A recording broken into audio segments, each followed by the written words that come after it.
What's going on, everybody? Welcome back to this Scale News Update. If you're not familiar with the show, this is where we talk about the news topics that happened in the scale world of RC over the past week. If you enjoyed the Scale News Update, hit the like button and let's jump into this week's topic. First for this week, Element released a V2 of the Enduro Builders Kit. Now this is very similar to the previous Enduro Builders Kit, but there's been just a number of small upgrades, enough so that they decided to make it a 2.0 version. Now it does come with the new Gatekeeper style shock mounts front and rear, meaning also that the panhard mount has been changed to more like what comes in the Gatekeeper, with an aluminum mount that bolts to the chassis.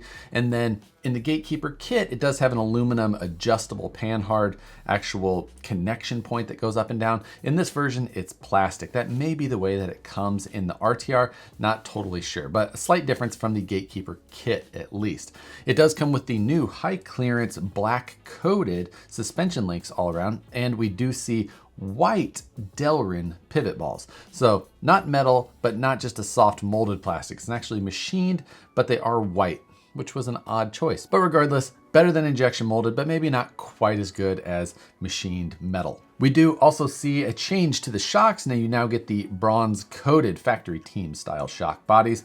Associated obviously does a very good job with shocks. The shocks that have come in the Enduros have always been of nice quality. These just a little bit nicer yet. And lastly, Associated now has gone to metal hexes, which is something that is surprising that wasn't included before. Plastic hexes in the previous kits, always a bit of a bummer, and definitely one of those kind of cost-cutting areas that seemed unnecessary. But now you do get metal hexes in this setup, so kind of caught up in that area at least. Cost on this, $249, so pretty decent value for a builder's kit. Of course, you will need to add body, electronics, wheels, tires, etc. So gives you just a nice base to work from. If you're interested in this, looks like it will be available very soon. You can check the links in the description below for more information. For those of you in the no prep drag racing world, it does look like SSD has released some 2.230 machined beadlocks for those vehicles. Machined beadlocks, not the most common thing to see on highly competitive rigs. Most of those guys are still running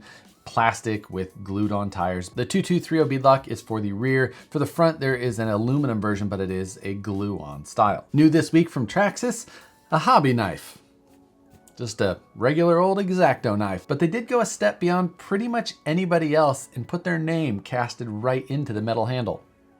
Gotta give them that. If you've been looking for a new razor blade knife, this one comes with 6 blade. Also new this week, I saw that it was posted that HPI is now shipping Flux jump shots. The jump shot is just kind of a standard 2-wheel drive platform. They've got a monster truck, a stadium truck, and a short course style vehicle. It's kind of a TVP, like a Savage style. But more interesting than the vehicle itself is just that they keep expanding and releasing more and more vehicles, even if they are just refreshed versions of old ones. Just shows that production's running and they're moving steps forward to bring that brand back. I want to see that brand make a comeback, another player in the market. Maybe they bring us something new in the scale world. I know it's not the HPI of old. It's 3 owners away from the team that ran it before, but I still want to see it succeed. We'll keep an eye on the company and just see if that comeback ever actually happens. Newly offered from RC 4-Wheel Drive is a part from CC Hand, and this is specifically made for the Axial SCX24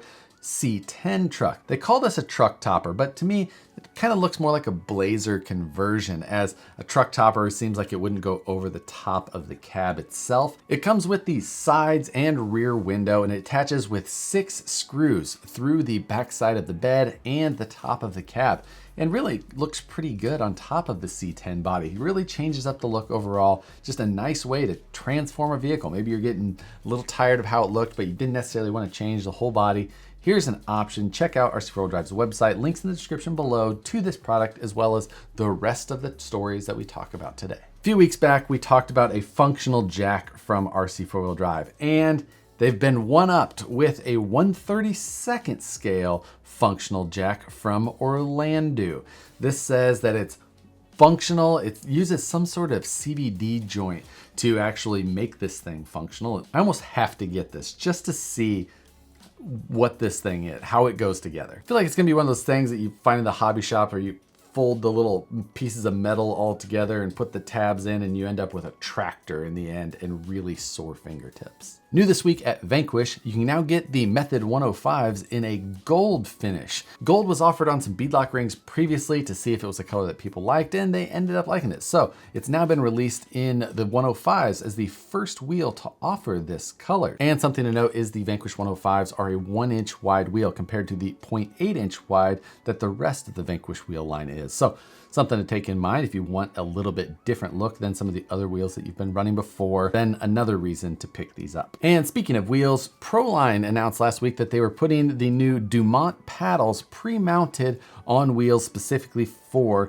the Arrma Mojave. But one of the options that they have is pre-mounted on stock Mojave wheels.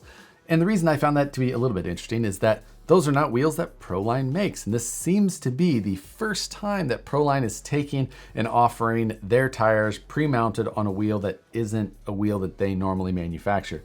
Obviously, Proline, owned by Horizon now, they have access to all these parts, and now they can pre-mount those and assemble those in-house like they would with their other wheels. It's just kind of an interesting and new development with how Horizon and Proline are starting to mold their product options together to now offer things like this. You can also get it with other Proline specific wheels pre-mounted on there. But if you have that Mojave and you wanted paddles to go blast around, you have more than one option now. Check those out. Link to those in the description below. A post popped up today that FMS is releasing a 1/12 scale RTR Suzuki Jimny kit. The Jimny is always a popular option to be modeled after, especially for companies that are not based in the United States, where the Jimny may be one of the more popular off-road style vehicles compared to something like a Jeep here in the US. I haven't seen specific release or pricing information on this new 1/12 scale Jimny, but once we do see more about this vehicle, we'll touch back on it,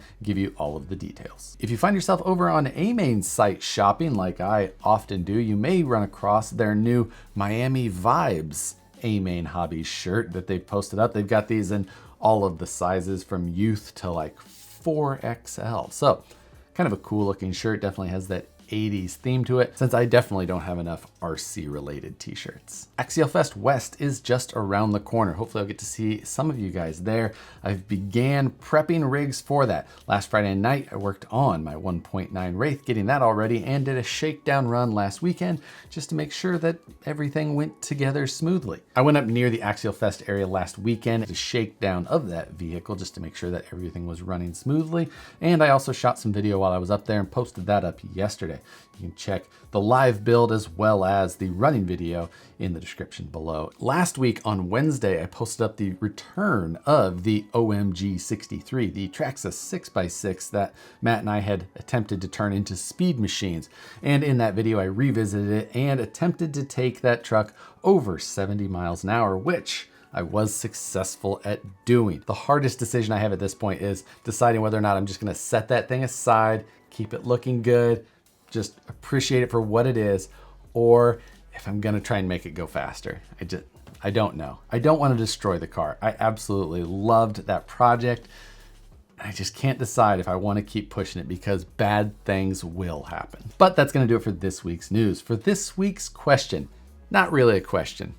After browsing the good old Facebook this week, I want you guys to just post up bad advice. Just straight up bad advice. And it could be interesting to see how many people actually disagree that it's bad advice and actually may think that it's good advice. Regardless, could make for some interesting comments this week. Hopefully it's a good time. With that being said, hope you guys have an awesome rest of your week. Thanks for watching the Scale News Update every Tuesday. If you enjoy the Scale News, hit the like button, subscribe if you're not already, hit the notification bell so you see the videos as soon as they get uploaded, and we'll see you on the next one.